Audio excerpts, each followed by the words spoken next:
eso que queremos nuestras voces levantar. Ecomadres y ecopadres, que se escuche esta canción. Ecomadres y ecopadres, vamos a tomar acción. Hello, everyone, and welcome to our monthly EcoCharla, or EarthChat. I'm Erandi Trevino, Texas Field Coordinator for Moms Clean Air Force and its EcoMadres program. We are a national community of more than 1.5 million parents and caregivers united to protect children from air pollution and climate change. We fight for clean air and environmental justice. I am honored to welcome our special guest today, Antonieta Cádiz, as we discuss the current state of petrochemicals and our hope for the future. Antonieta is a renowned national Latino journalist and currently serves as the Deputy Executive Director for Climate Power En Acción, where she works to increase people's awareness about climate change and its impact on Latino communities and push for just policy solutions. Welcome, Antonieta. Erandi, thank you so much for the invitation. It's an honor for me to be here. Could you please share with us a little bit about your work in bringing air pollution issues that affect Latino communities to light? Well, first of all, I have to say I consider myself an honorary ecomadre. As you know, I am the mom of 2 kids, 2 boys, and I live here in Houston, Texas, as you. And so that's first for me. And second, so as you mentioned before, I started my career here in the United States as a journalist, as a political reporter. And in that position, I covered a lot of issues that are important for our community: migration, education, jobs, and of course, climate. But then, as you well know, something really important happened here in our community, which was Hurricane Harvey. And unfortunately, my house was one of 1,000 houses that were impacted by this historic extreme weather event driven by climate change. And when that happened, like, my whole world changed. And the way I saw climate change completely changed. And so I realized by that moment that we are communities of color. We are the most impacted by climate change. We are the most impacted by air pollution. We have suffered from several decades of environmental injustice, and actually being one number between, in millions of people that are impacted by the climate crisis, it was an eye-opening moment for me and for my family.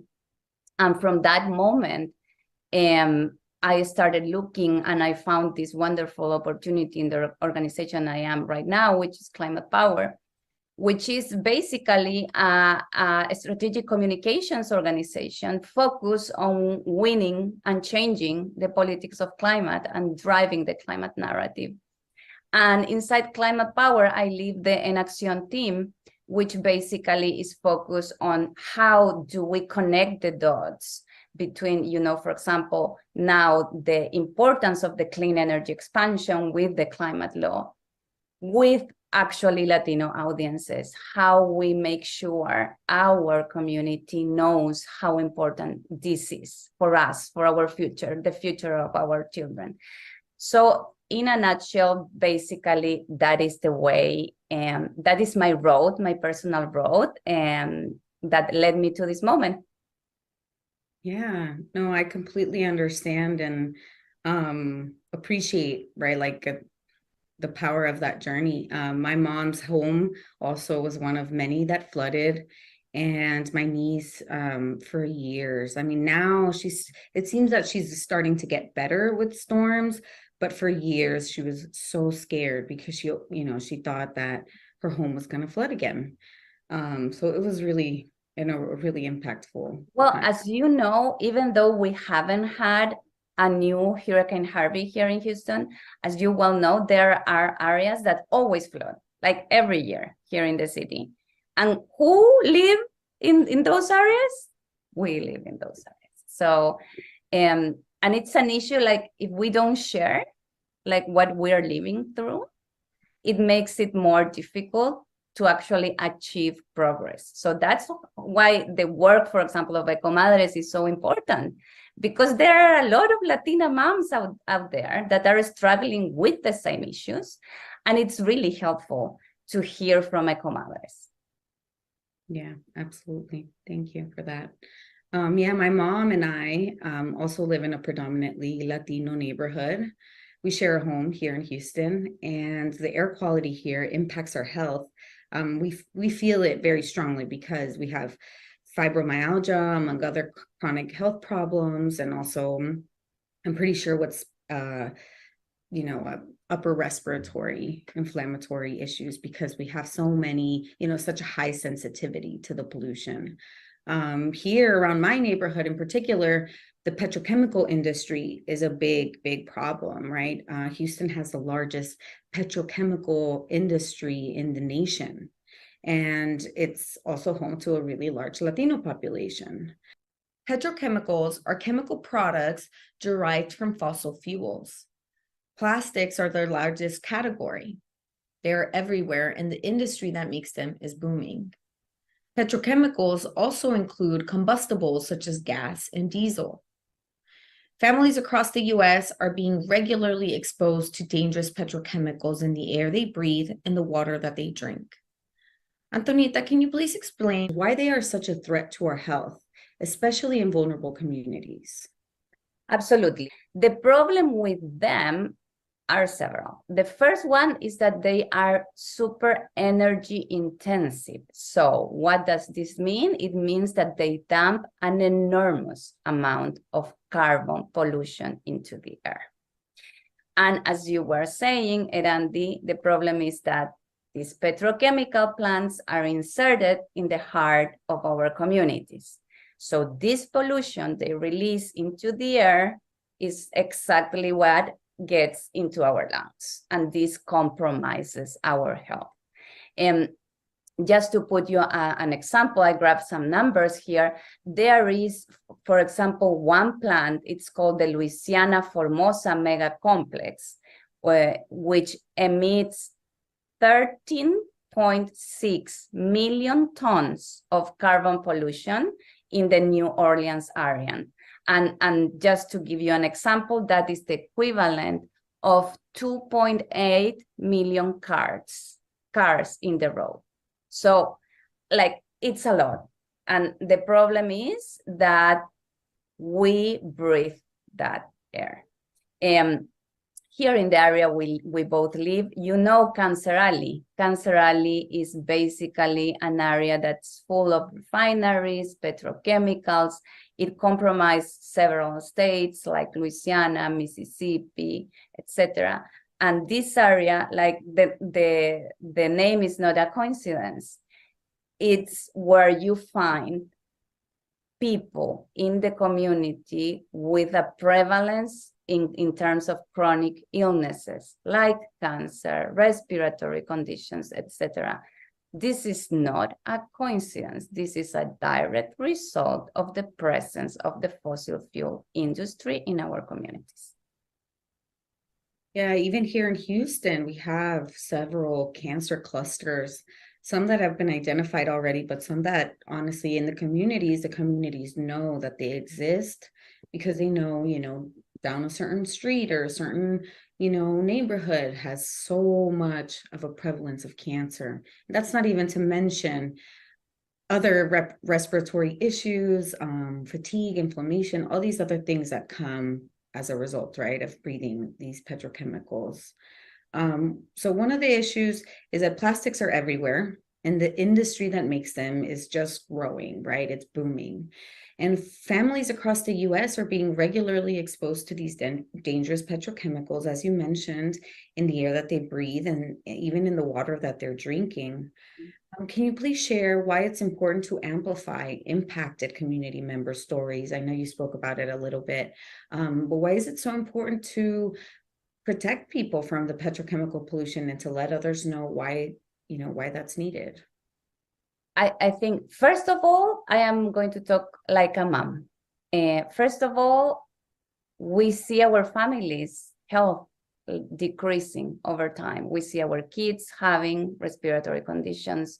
We are more exposed to chronic illnesses as a direct result of this problem. So this, it's like super related to our daily lives, and it has a direct impact in our present and in our future.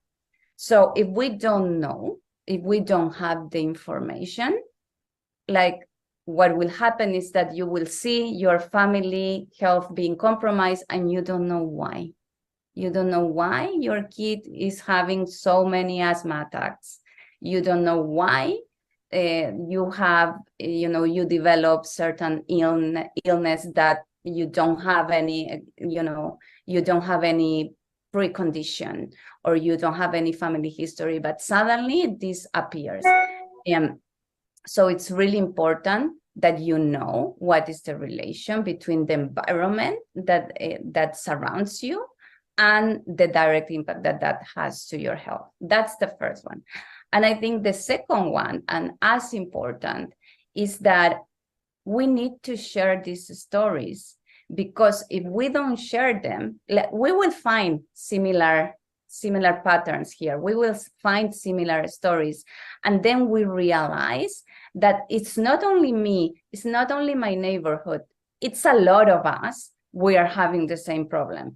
And if a lot of us have the same problem, then we can raise our voices, our hands, and say, hey, this is impacting our community. And we can go to our representatives, we can talk in Congress, and we can say, we need to change this. And that is how you change the politics of climate, is by sharing your stories, is by uniting your voices. That's why this is so important. Absolutely. Thank you. To protect frontline and fenceline communities from the burden of toxic emissions from plastic waste, we must halt future build out of petrochemical facilities and transition to safer materials and processes. Antonieta, any last words about what you would like to see in the future when it comes to petrochemicals, and what gives you hope? I would say that what gives me hope is what we have already accomplished. If we think about last year, for example, we had an historic climate bill in Congress, the Inflation Reduction Act. And like a lot of us that we work to push that in Congress, we work to elevate the importance of a legislation like that. There was a moment where we thought that wasn't going to be possible. And then the window of opportunity opened, and we accomplished an historic legislation that will mean a lot of things for our community. It will mean more jobs. It will mean decreasing energy costs. But most of all, it will mean decreasing the climate pollution, decreasing emissions. And that is exactly what we need. That's what our community needs. So that gives me a lot of hope. Because if we could accomplish that, we can continue making progress. We can continue making the difference, and we can accomplish even more. And that's what gives me hope. And what worries me at night is that I don't want this to be the end of the road. There is so much work ahead of us. And what worries me is actually the possibility of taking a step back.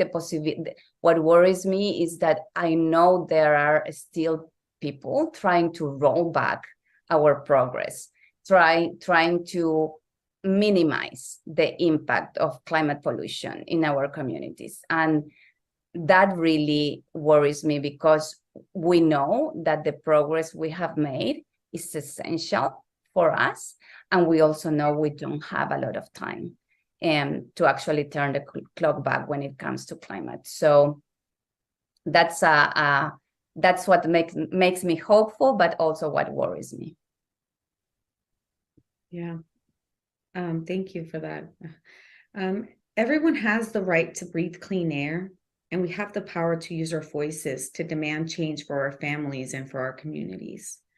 I invite all of our viewers to join us in taking action against the petrochemical industry.